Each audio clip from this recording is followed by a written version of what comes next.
All right, let's get into it. Today we're going to unpack a story that's kind of hidden in plain sight, the symbols of the United Kingdom. Seriously, it's a whole tale of lions, unicorns, and dragons, and believe me, it tells you a lot more than you'd think. Have you ever really looked at the Union Jack and thought, what does that actually represent? It's like a puzzle, right? Every single piece, every cross, every animal, every motto, it tells a story about the Union, about the different identities inside it. And interestingly, what's been left out. So let's solve this thing together. Okay, so here's our game plan. First, we'll look at the big symbols for the whole UK. Then, we'll break it down into England, Scotland, and Wales. After that, we tackle the interesting case of Northern Ireland. And finally, we'll check out the super unique crown dependencies. All right, first up, the UK's united symbols. Let's get the big picture. So here are the heavy hitters, you could say. You've got Britannia, this awesome warrior queen figure, who basically is the nation. Then there's the lion, a classic, right? Symbol of strength.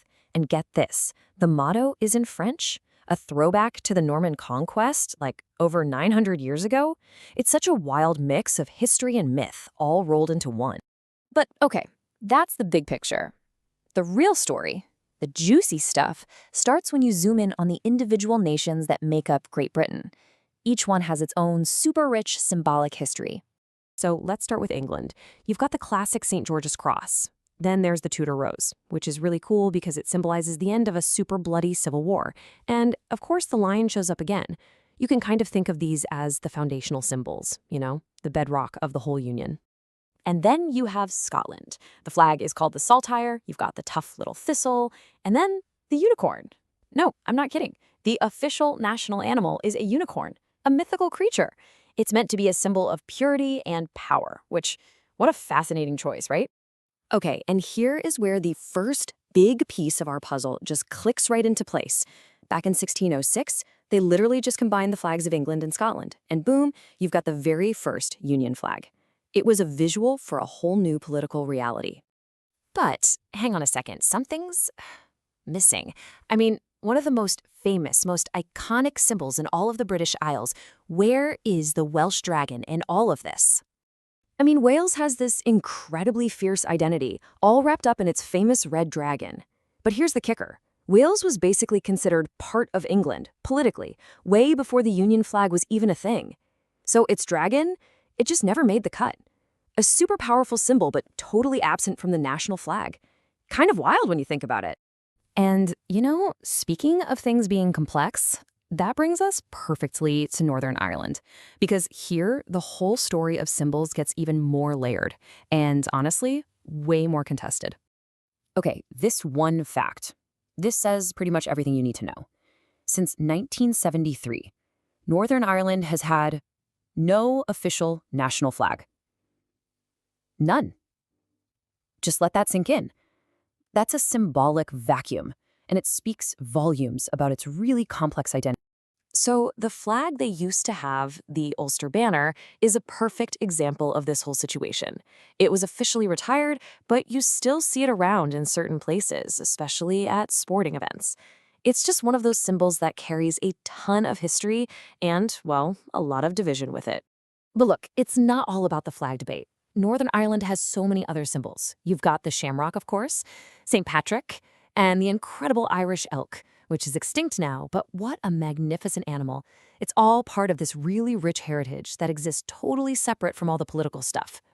Okay, so now we're going to take a little step just outside the UK proper. We're heading to a group of islands that have a really unique relationship with the crown. These are the crown dependencies. So what are they exactly? Well, the easiest way to think about them is as self-governing islands. They have their own laws, their own governments, but they still have these really deep ties to the British crown. And because of this special status, they've been able to grow these completely fascinating and unique identities and symbols to go with them. So let's dive into these islands of identity. We'll start with the Channel Islands and their two bailiwicks, which is just a cool old term for their unique administrative areas. So you've got Jersey, Guernsey, Sark, Alderney, and each one has its own patron saint. And how cool is this? The Guernsey lily is the national flower of Guernsey, a beautiful, unique symbol of the island. And the local culture has some really fun quirks. For instance, people from Jersey are traditionally called toads, while people from Guernsey are called donkeys. These nicknames are left over from old rivalries, and they're just a great testament to how distinct these island identities are. And that brings us to our final stop, the Isle of Man. Its flag is absolutely unforgettable. It's called the Triskelion, those three legs all connected. And its motto?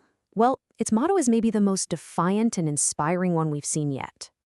The motto is, whichever way you throw it, it will stand. Just wow, what a powerful statement of resilience. It just perfectly captures the independent spirit of the Manx people. So there you have it, from lions and unicorns to dragons and, well, donkeys. We've seen this incredible tapestry of symbols. Some of them are shared, but so many are fiercely independent. And it really makes you wonder, doesn't it? What is it that actually holds a nation together? Is it just one single flag? Or is it all of the rich, complex, and sometimes even contradictory stories that we tell ourselves? Now that is a puzzle worth thinking about.